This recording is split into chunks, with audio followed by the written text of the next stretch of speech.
மதிப்பிற்குரிய தமிழ்நாடு முதலமைச்சர் ஐயா மு.க.ஸ்டாலின் அவர்களுக்கு அன்பான வேண்டுகோள். நான் இமானுவேல் நாடார், மாநில அமைப்பு செயலாளர், புதிய திராவிட கழகம். ஐயா, இன்னைக்கு நாங்கள் நம்மதிக்குரிய தம்பி இறந்துட்டதா சொல்கிறோம்.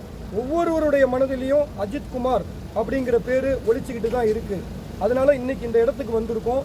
எங்களுடைய இரங்கலையும் அந்த குடும்பத்தை, அவரை பிரிஞ்சு வாடக்கூடிய குடும்பத்திற்கு ஆறுதல் சொல்ல வந்திருக்கோம். ஐயா நீங்கள் சிபிஐ நடவடிக்கை எடுத்திருக்கீங்க. கண்டிப்பாக அந்த சிபிஐ நடவடிக்கையில் ஒரு ஆள் கூட தப்பிக்கக்கூடாது.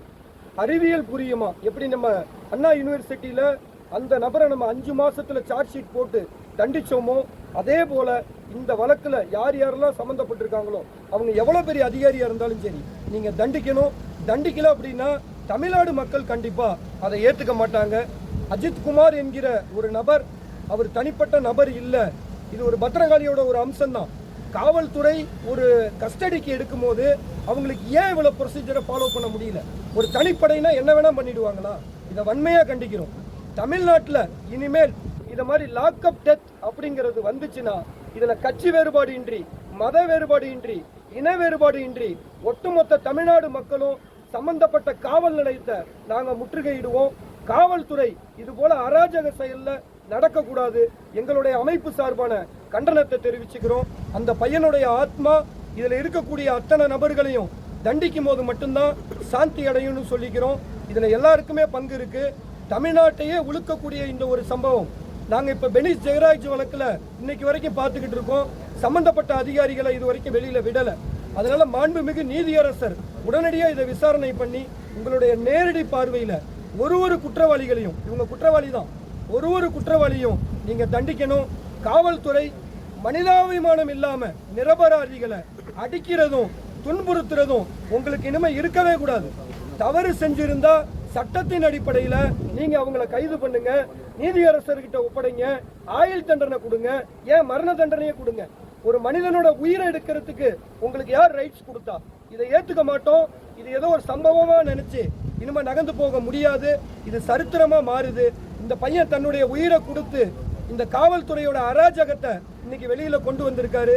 அன்னைக்கு ஒரு கொடிகாத்த குமரன் தன்னுடைய நாட்டுடைய சுதந்திரத்துக்காக தன்னுடைய கொடியை விடாம வெள்ளையர் என்ன அடிச்சாலும் பரவாயில்லன்னு சொல்லி அந்த கொடியை பிடிச்சுக்கிட்டு எப்படி உயிர் நீத்தாரோ, தன்னுடைய 27 வயசுல இந்த பையன் பத்திரகாளி அம்மன் கோயில்ல பத்திரகாளியாவே மாறி இருக்கான்.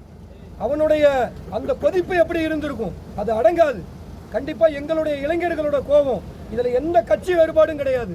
ஒரே எண்ணம், ஜஸ்டிஸ். ஜஸ்டிஸ்ங்கிறது யாரும் தப்பிக்க கூடாதுங்கிறது தான் எங்களுடைய தனிப்பட்ட எண்ணம். வன்முறைக்கு நாங்கள் வரல.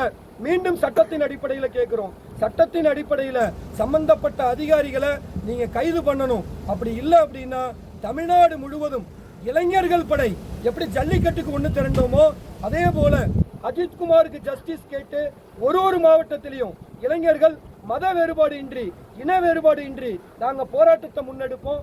மதிப்பிற்குரிய நீதியரசர் அவர்கள் நல்ல ஒரு உத்தரவு போட்டு இந்த வழக்கை முறைப்படி ஆவணம் செய்யணும்னு கேட்டுக்கிறேன். வணக்கம். உங்களுடைய இறப்பு மூலியமா ஒரு பெரிய பாடத்தை கற்பிச்சுட்டு போறீங்க. இந்த அராஜக காவல்துறைக்கு தமிழ்நாடு மட்டும் இல்லை, ஒட்டுமொத்த மாநிலம், ஒட்டுமொத்த இந்தியாவும் உங்க பின்னாடி நிற்கும்.